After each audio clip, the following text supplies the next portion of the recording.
It's finally coming to an end. The federal court case, the motion for summary judgment, the opposition motion against the motion for summary judgment. It's all gonna crash down for LIEnette and CROOK.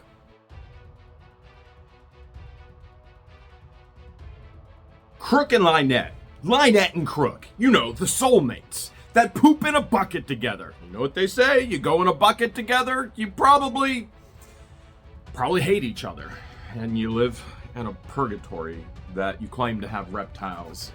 You know what? Forget what they say.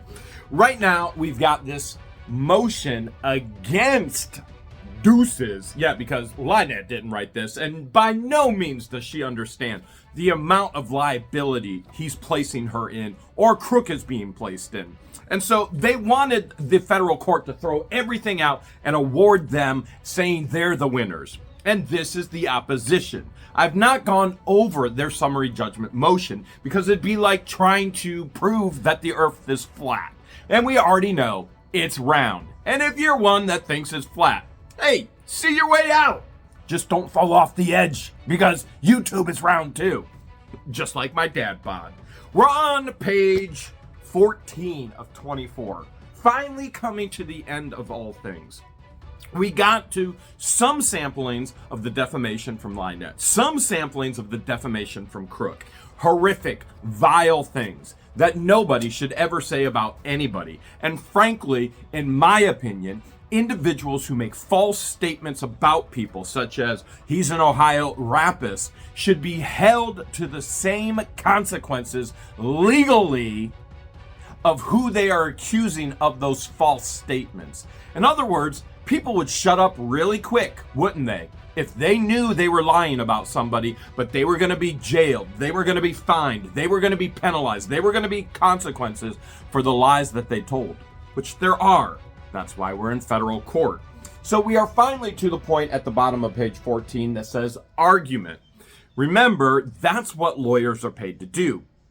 Argue back and forth, and then a judge or a jury determines what is truth.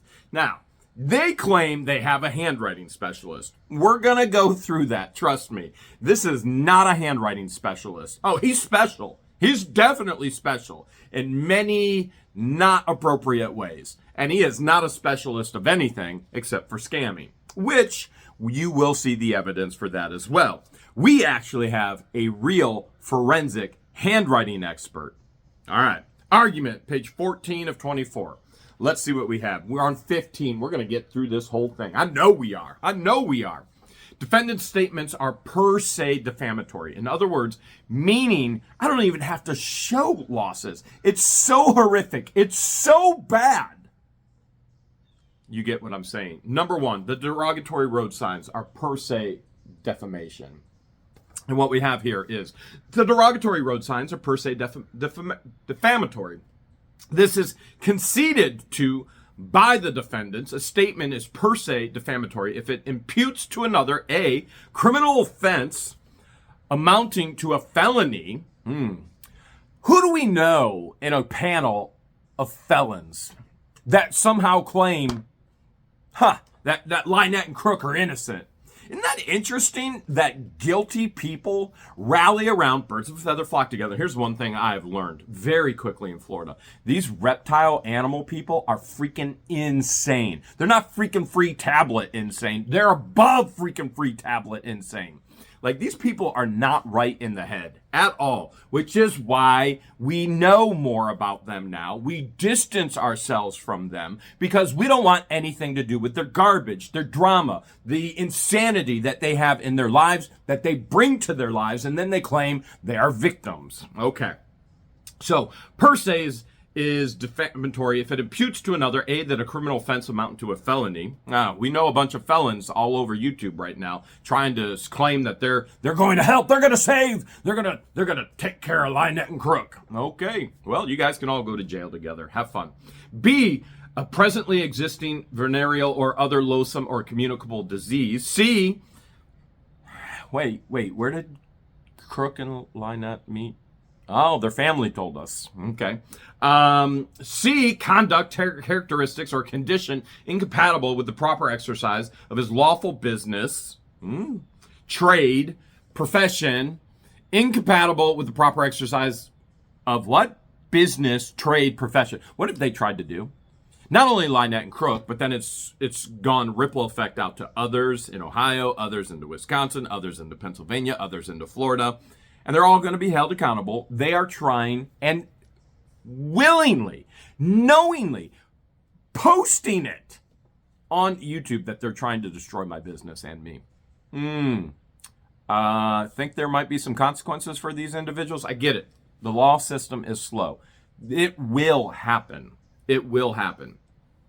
D, other being a woman, acts of unchastity, and then we have the actual case law being shown here. Proof of general special damages is unnecessary where the words are actionable per se. I don't even have to show loss of money, which I have lost a tremendous amount of money. Now, that's nobody's business how much money, except for my business. But I've lost a tremendous amount of money because of all of this insanity. My business, my trade, my profession. Somebody's going to have to pay for it. Per se defamatory statements are so obviously defamatory and damaging, as you can see right here. Per se, right there, right above my fingers,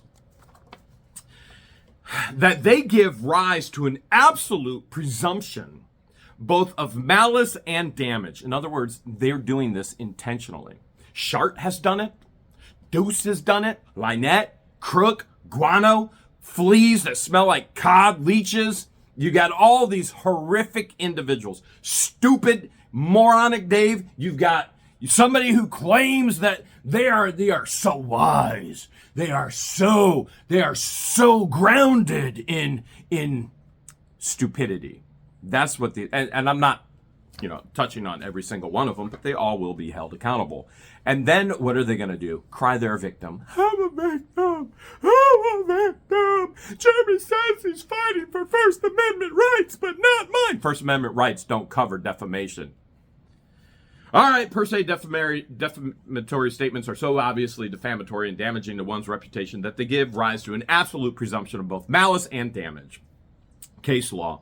Proof of general or specific damages is unnecessary where words are actionable per se under the law. By the way, that's one of the things they're saying. Well, Jeremy hasn't shown his actual damages. Well, that will be shown in court. And I don't even have to show it. It's so horrific. As this court has already noted, the judge has already noted when denying defendants' previous motions to dismiss. You see all this? All right. This is what the judge said about LIEnette and Crook. Let's see here and about this case. You want to know what the judges think so far? Defendants have allegedly engaged in public and coordinated campaign to ruin plaintiff, that would be me. So defendants, Crook and LIEnette, have allegedly engaged in a public and a coordinated campaign to ruin Jeremy's successful social media business by, among other things, repeatedly, both online and in the real world, falsely accusing him of being a rapist. And not only that, a child rapper. There are few accusations that could be more harmful to a person than a false accusation of, we'll just say X, and then you can put an S on the beginning of that, for those of you who can spell, of doing that to others, especially children. Do you get where the judge is right now? The judge is very adamantly against what has happened to me. All right, let's keep going on.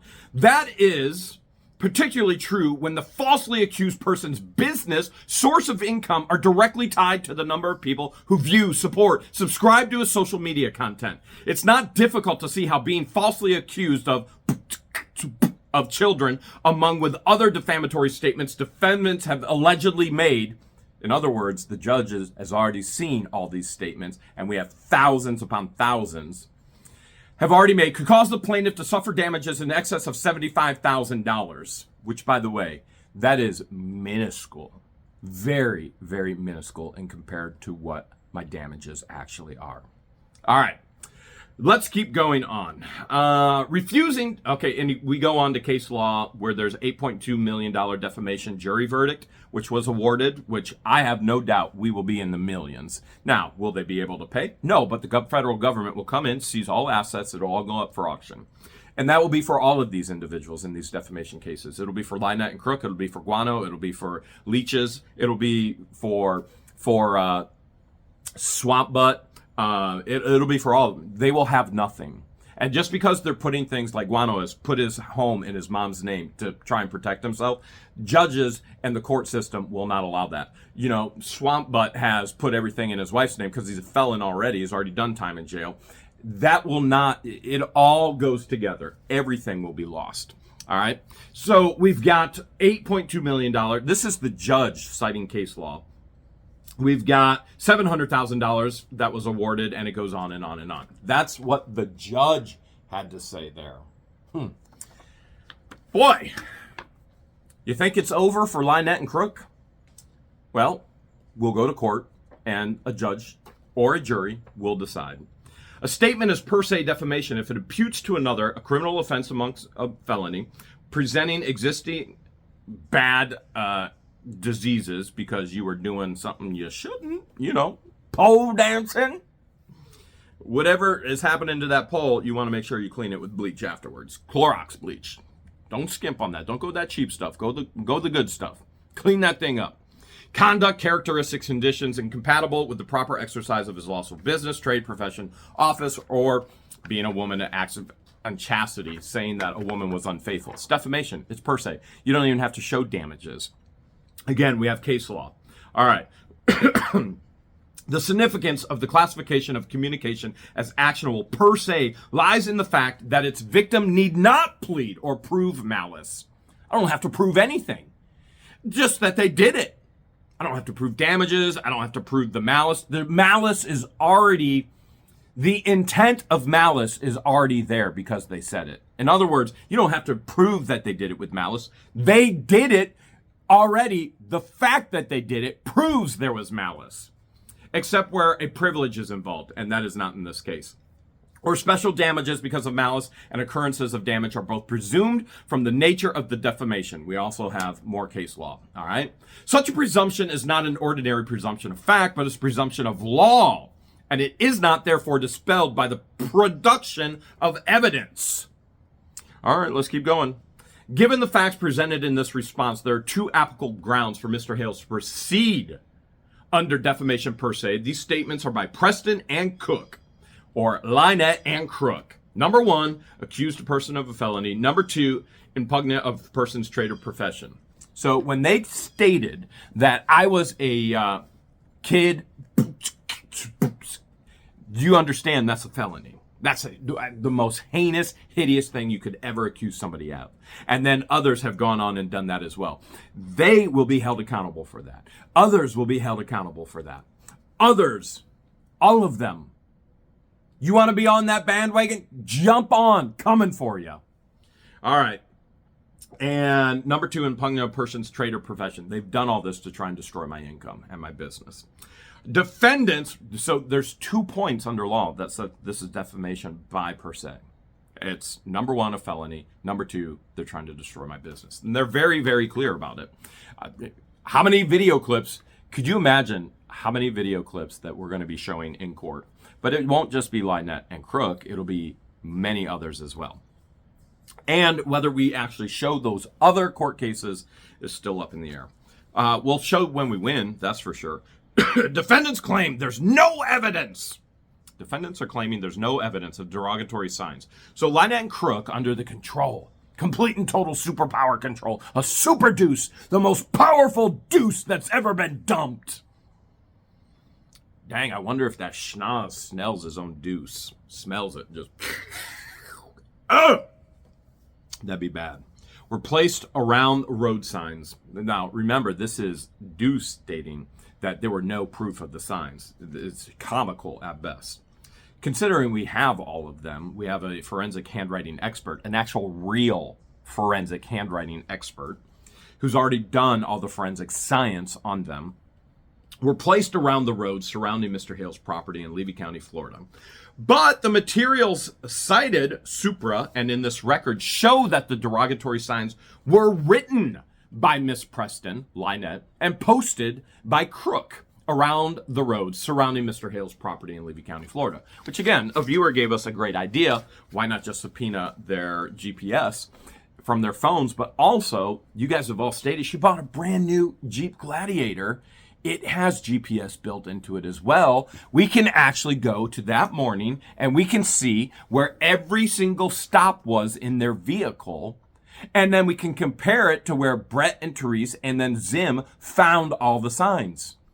Isn't this going to be interesting in court? Wonder what they're going to say about that one. It wasn't us driving, it was Jamster. Okay. Defendants then claim, assuming the plaintiff could somehow produce evidence creating genuine issues of fact as to whether either of the defendants wrote the derogatory signs and whether the derogatory signs were placed around surrounding Mr. Hale's property in Levy County, Florida, there's no evidence anyone ever saw the derogatory signs. Can you believe this? Now, this is from their motion of summary judgment. They're literally saying, okay, there were signs and they were placed. You don't have any proof that anybody saw them. Oh, it gets stupider. Trust me. Can you imagine being the judge reading this? Really? So there's proof that there were signs all over. We have affidavits. We have witnesses. We have handwriting forensic expert. We have all the proof that's needed. And now you're going to say there's no proof that anybody saw it? Can you grasp at any more straws? The bottom of the barrel here. Scraping. Bottom of the bucket. Scrape all them turds out. All right, so then the material cited supra and in the record showed that derogatory signs were seen by Madam Mayor Therese, her husband Brett, Mayor Zim Pageant around the road surrounding Mr. Hale's property in Levy County. We have eyewitnesses that picked up all the signs, which I was not in Florida. For weeks at that point, I was not in Florida. And we could go on, and this is more retaliation. They got a cease and desist. It just goes on and on and on. Defendants then claimed, in addition to having no evidence that the defendant wrote the derogatory times, the defendants, meaning LIEnette and Crook, under the control of their... oh my goodness, we could call them so many things, couldn't we? Under the bubbles. Tiny bubbles. The defendants then claimed, in addition to having no evidence that the defendants wrote the derogatory signs, the plaintiff also cannot produce evidence that the signs were ever posted around the roads surrounding Mr. Hale's property, or how they were displayed, nor can the plaintiff produce evidence anyone saw the signs while posted before being removed. This is what they said to the court, and they said, please give us summary judgment, because Jeremy can't prove it. What? So we have Levy County Sheriff deputies were contacted, Deputy Weaver, through text messages and phone calls. We have individuals, actually working individuals in Otter Creek, because so many don't, as I'm sure you already witnessed and realize and understand. And why they don't, I don't understand. But that being said, the material cited supra and in the record showed that derogatory signs were seen while posted and before being removed around the road surrounding Mr. Hale's property by Brett, Therese, Zim. Defendants then concluded, okay, LIEnette and Crook, under the supreme control of the world's worst law, LOL, juror. I mean, one of the things I told George, I was like, oh my goodness, this is incredible that he wanted to step up and defend them. I went, we couldn't ask for anything better. Like, we're not even paying him, and he's digging such a hole for himself and them. I'm like, this is the greatest lawyer that we've never had to pay. Like, you couldn't ask for anything better. The only thing better would be them defending themselves in federal court, which I don't believe the judge would ever allow in the first place. Now, could it? I suppose there's potential, but I don't believe a judge would allow that, especially with these heinous accusations, defamation, that have been made. Defendants then conclude that because the plaintiff can produce no evidence, the defendants made the defamatory statements by writing the signs, and also because the plaintiff can produce no evidence of publication, his defamation claim fails under the matter of law. That's what they put in their motion for summary judgment. Now, this is what we have to say. The material cited supra and in the record show evidence of the publication because they show defendants wrote and or posted the derogatory signs, which were seen by Brett, Therese, Zim around the roads in Levy County because of the statements on the derogatory signs accusing Mr. Hales of a felony. Kid are undoubtedly false and indisputably published in the district defendants have falsely imputed the Mr. Hales as a criminal offense amounting to a felony. This means the statements on the derogatory signs accusing Mr. Hales of a felony, kid, are per se defamation. And then we have case law. Now, you understand, as many of you already know, one of the signs said, Jeremy Hales, my daughter. All right, so let's think about this for a second. How many people in Otter Creek actually have a child that's a female?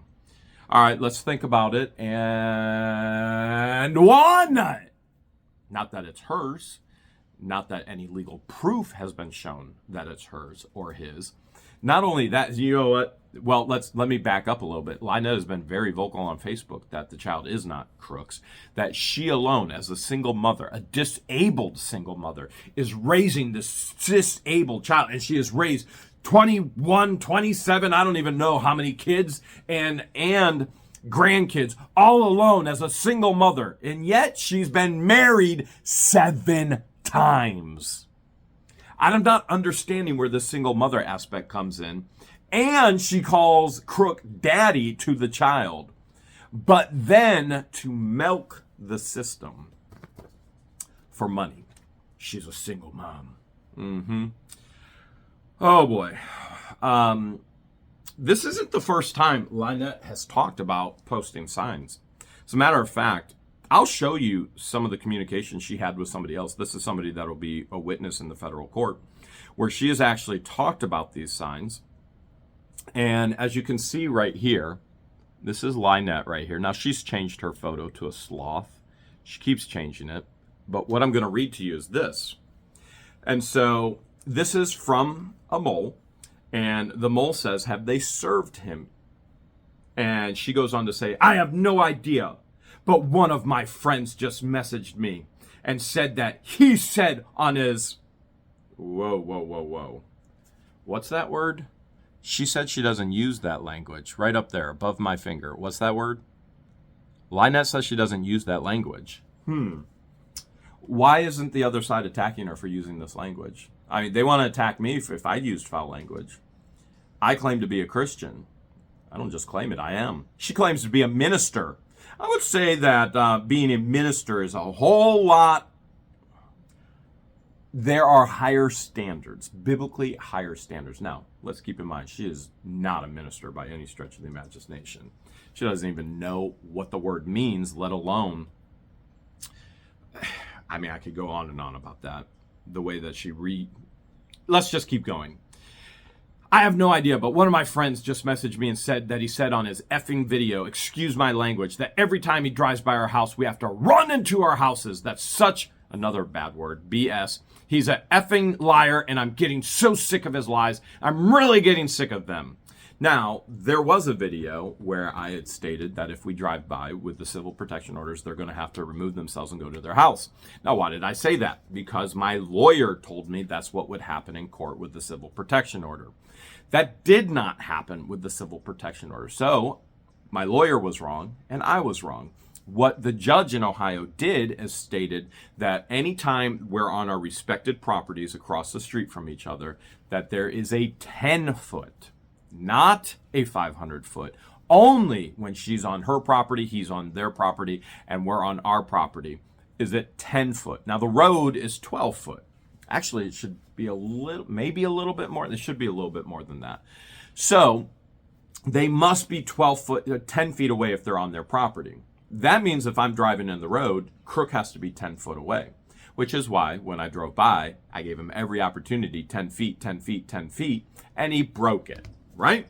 Okay, so we know that what my lawyer told me did not happen. I repeated what my lawyer said. It did not happen. I was wrong, he was wrong, and the judge went a different direction and said 10 feet on respected properties. That's the only time. Any other time, it doesn't matter if it's a private building, a public building, it doesn't matter if it's a private road, a public road, they must remain at all times, no matter what, no exceptions whatsoever, 500 feet away from us.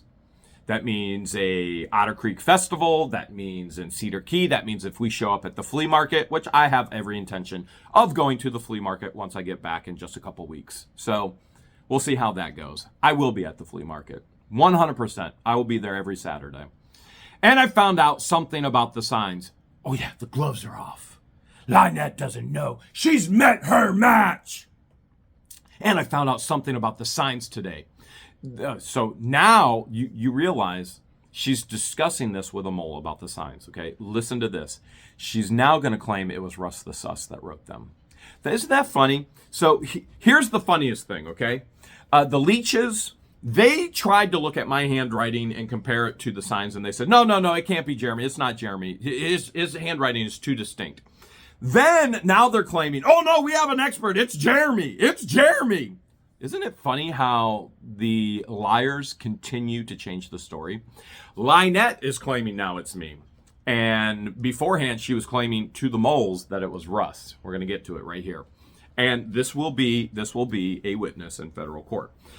There's way more from this witness. And I found something out about the signs today. There's one sign. It's one sign. And then she goes on again. One sign. And then I guess another that said, get out of here. You're a... Get out of those signs were put in Otter Creek. Long before Jeremy got here, those signs were put up about Brett Granger. And then she goes on. Oh my goodness. Can you believe this?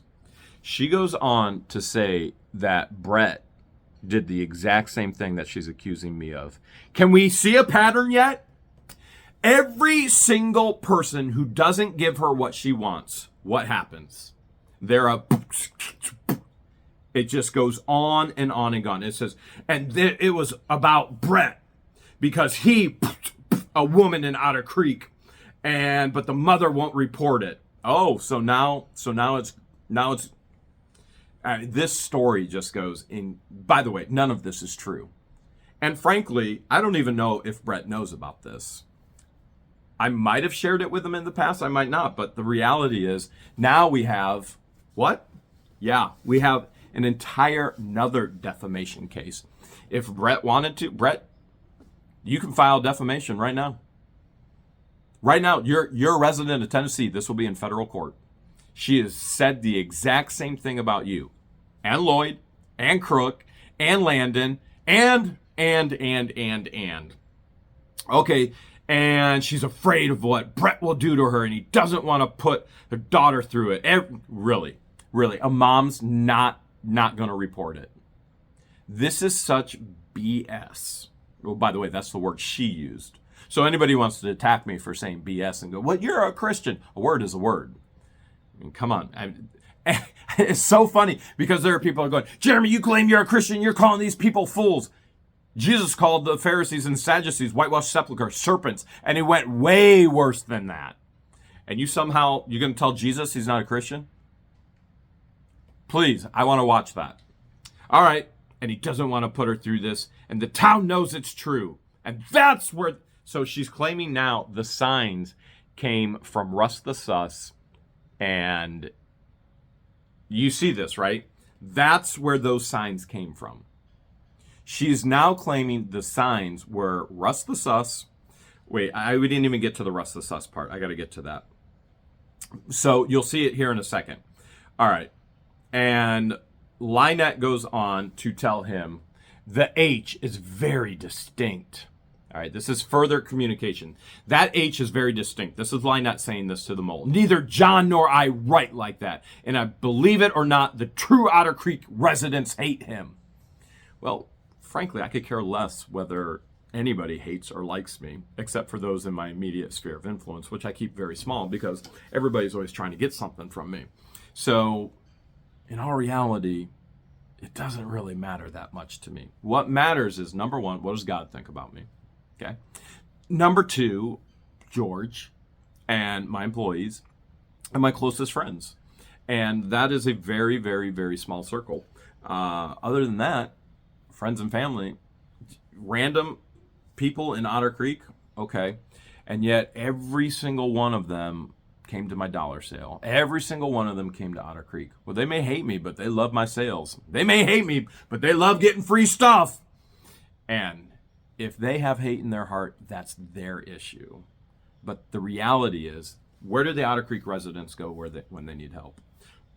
They're coming to us, whether it be hurricane, whether it be supplies, whether it be promotion, whether it be, you get that? And obviously, I want to be very clear. We have very, very strong friendships in Otter Creek. So Brett and Therese were the first couple that we actually met, and they really helped us assimilate or get comfortable in Otter Creek and in Florida as we moved to the ranch. And so we appreciate them for that. And that'll be a lifelong friendship. And so that then spawned on to other friendships. And we met Mayor Zim and his wife, Marilyn, a good Marilyn. And so we've met other people, whether it be the Hudson sisters, and we love them dearly. And we were just texting after the last hurricane, and they're doing very well. They did have a cedar tree that went down, but it didn't hit anything. So everybody is safe there. We've got Scott and Ellie, and now we got Rex and Janelle, and we've got Deborah and Doc passed away. Keep praying for Deborah, please. Deborah's such a sweetheart. Deborah's one that you want in your corner. Deborah's from New York. She got that little bit of feisty fight in her, like Joyce. Like you want Deborah and Joyce in your corner, okay? You know it, I know it. Those are people you want in your corner. And I could go on with our friendships in Otter Creek. We've got great neighbors across the street from the schoolhouse, directly across the street. We keep in communication with them. Off to the side of them, we keep in communication with him as well.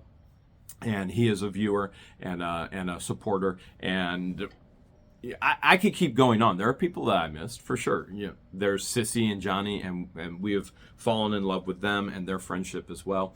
And I'm not excluding people on purpose. That's so funny when people go, "Well, he didn't mention that person. They must not be friends anymore." I have to go through an entire list? All right, so LIEnette goes on. Everybody in Otter Creek hates him. Okay, well. Can we say debunked? All right. And then the mole says, well, Brett's from Ohio? How in the world are these signs about Brett when it says the Ohio? And she goes, that lady that drove into his gate didn't like him much either. You see this? That lady knew nothing about me. That lady was buying rugs from the rug house. That lady was high and probably drunk. That lady knows nothing about me. She does now. All right. And then she goes on. No, I think Jeremy made these signs to copy the one put up by Brett. Russell, there it goes. Okay. Russell told me that someone put these signs up about Brett. So it was Russell. Now she's saying, I think Jeremy made these. So this. Okay. So I thought it was an aspect where she's blaming Russell. She's saying Russell told her about signs. The only signs anybody in Otter Creek has ever known about are signs that LIEnette and Crook have placed about Russell, Mary, Worm, Stewart, and then the mole says, sorry, I can't defend her actions. She was driving under the influence, left an accident, and it's not her first time. Yep, I looked her up. And he's talking about Michelle McCain, the underwear bandit who drove through my gate. So LIEnette has had conversations. Now you understand we can subpoena every conversation in her phone about this stuff as well. Even though she's dirty deleted everything, that doesn't matter. That information is out there forever. Ever. So her conversations between Crook and her and Crook, you know, whatever you want. We can get all that information if needed. The statements were also intended to harm Mr. Hales, his trade, his profession, because they imputed conduct incompatible with the proper exercise of the plaintiff's lawful business, trade, and profession. In other words, they're trying to destroy my integrity, my character, who I say I am, so that people will not purchase, people will not buy, people will not trade, and frankly, people will not view. All right. And it goes on to say the material cited supra and in the record showed defendants have, as characterized by this court, the court has said this, the judge, engaged in a public and coordinated campaign to ruin the plaintiff's successful social media business by, among other things, repeatedly, both online and in the real world, falsely accusing him of being a, and even worse, a kid. The judge is already 100% against LIEnette and CROOK. There are few accusations that could be more harmful to a person than a false accusation of X, and put that S on there, Yulie, abusing others, especially when it comes down to kids. That's particularly true when the falsely accused person's business or source of income are directly tied to the number of people who view it, support it, subscribe to social media content. Remember, this is what the judge said. It is not difficult to see how being falsely accused of children, along with the other defamatory statements defendants have allegedly made, could cause the plaintiff to suffer damages in excess of $75,000. Well, let's talk about some of those damages so far. Right now, I'm at $190,000 in legal fees. That's damages just to get them to shut up and stop. $190,000 right now in legal fees. $190,000 between Ohio and Florida. Vast bulk of it is Florida. $190,000. Is that more than $75,000? Now, I know LIEnette's math don't math very well. And I know CROOK can't even count the lack of teeth that he has. But $190,000 is greater than $75,000 in damages. Now, that doesn't even take into account for the drastic cut in income for the business. The things I've had to cut because of what they've done and the damages they've done, not only to me, to George. Her salary is being drastically reduced and at times completely and totally eliminated because of all of this.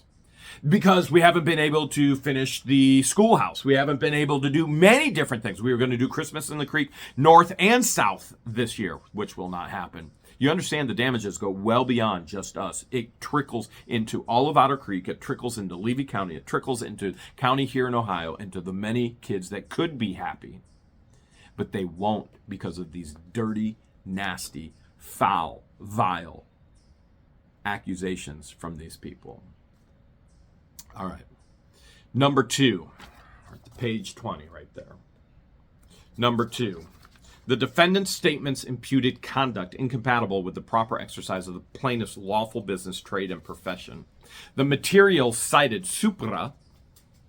You're going, why is he saying it like that? Well, I don't know. Whenever those words, like anything that starts with an S, George and I make fun of accents. And we say Z instead of, it's an inside joke between George and I. Okay, so supra. I'm saying it with a accent for George, and you just get to come along because really what we do is we document this for us. And if you want to watch, feel free to. If you don't.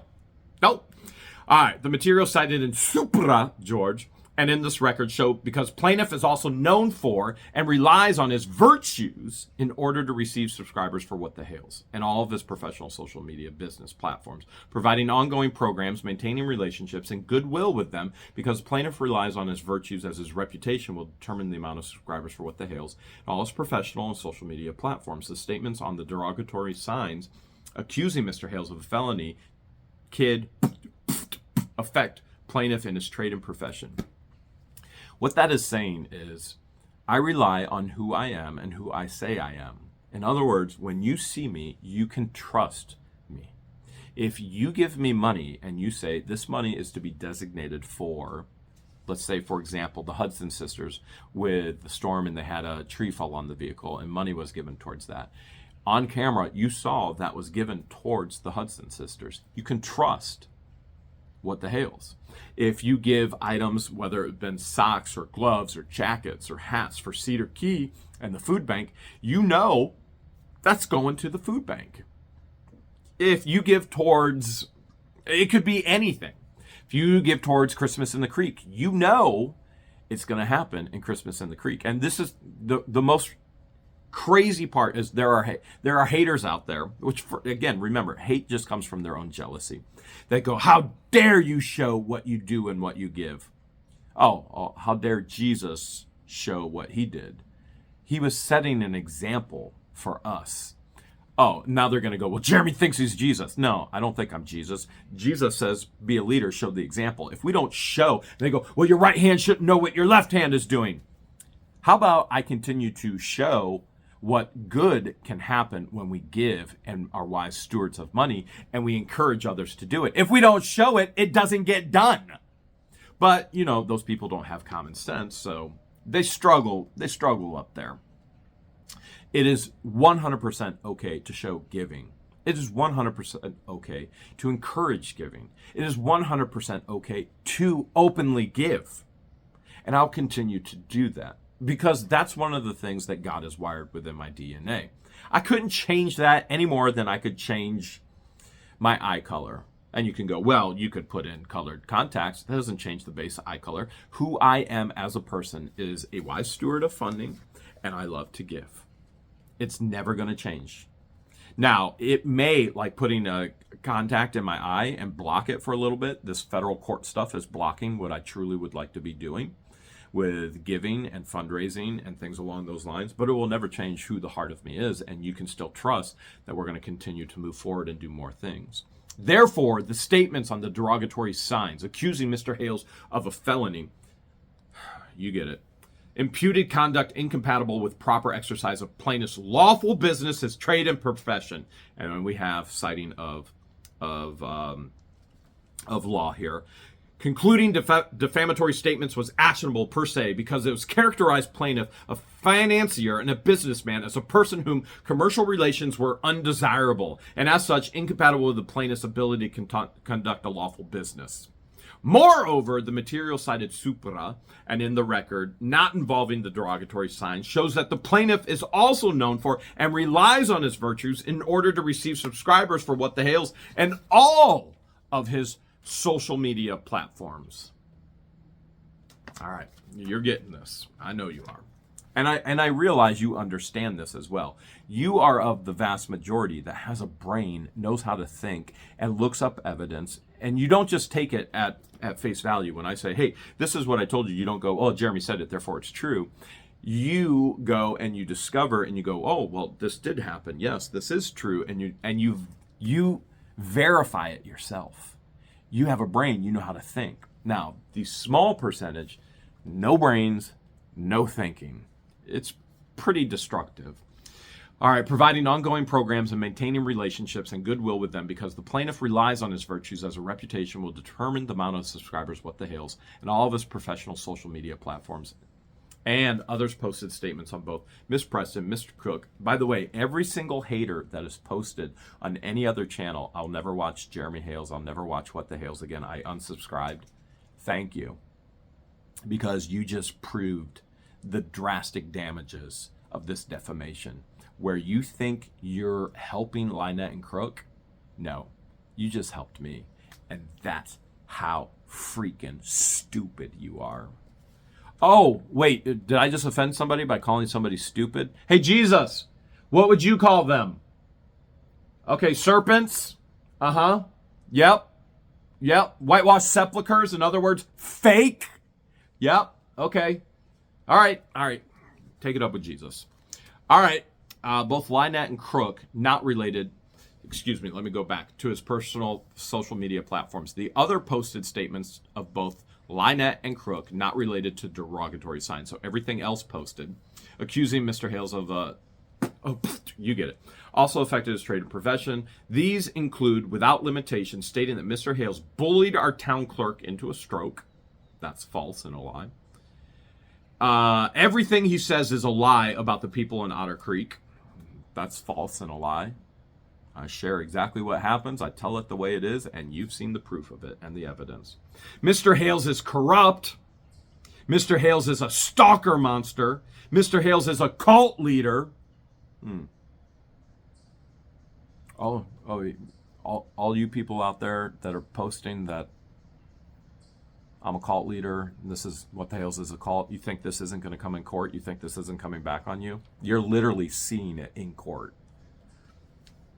Mr. Hales has stalked Miss Preston, going for over 2.5 years. Lies. Mr. Hales is we'll just say happy. A happy man with a sand N-word wife. Mr. Hales went to Egypt to recruit some of George's family to bring them back to Otter Creek because they want to make into a... In other words, what he's trying to say is training ground for terror. And then you can go on to add ist to the end of that. That's what he's saying. Now, his exact words are they want to make the Ark into a radical Muslim mosque, but he's implying training for... Mr. Hales is selling a large collection of X, and then we'll put S at the beginning, toys online. Mr. Hales is a phobic. Some of these words are not okay for YouTube, so I have to change the words or not say the words. He hates the LMNOP community. Those aren't the letters. And Mr. Hales is addicted to rugs and mixes them with drink. Isn't it funny how they project so much of their own lives? And all right, let's keep going. To find defamation per se under this theory, a question of fact arises to whether a statement is capable of defamatory meaning. We have case law yet again. And in Rango, the district court explained that on a motion for summary judgment, it's only necessary for the court to determine whether or not the statement's characterization is reasonable, capable of defamatory meaning. And if so, then the jury should determine whether the statement is actually defamatory. The jury determines whether language imputes to another conduct, characteristics, or condition incompatible with the proper conduct of business, trade, or profession. Conclusion. Mr. Hales has presented triable issues of fact as to all of the elements of defamation per se, counts 1 and 2. This means the summary judgment should be denied. Denied as counts 1 and 2. And I have no doubt whatsoever, as you've already seen, this judge has denied everything coming from LIEnette. Literally, sarcastically has stated when they begged for a free lawyer and said, you obviously know how the system works. You filed so many motions already. That Deuce filed illegally without stating that he drafted them. Yeah, that's coming up in court as well. What do you think the judge is going to say about all this? We already know.